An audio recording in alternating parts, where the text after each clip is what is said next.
وطر میں دعائے قنوت کی جگہ کوئی قل شریف پڑھے، قل هو اللہ احد پڑھے تو کیا وطر ادا ہو جائے گا؟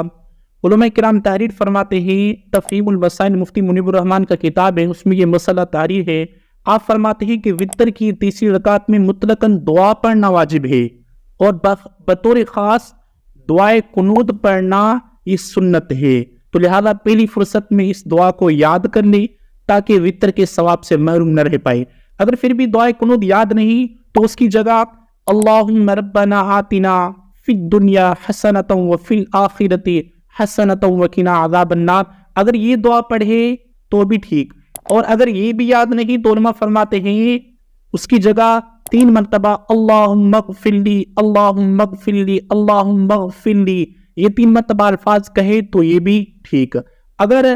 دعائے قنوت کی جگہ قل هو اللہ احد پڑھتا ہے تو بھی وطر ہو جائے گا، واجب ادا ہو جائے گا۔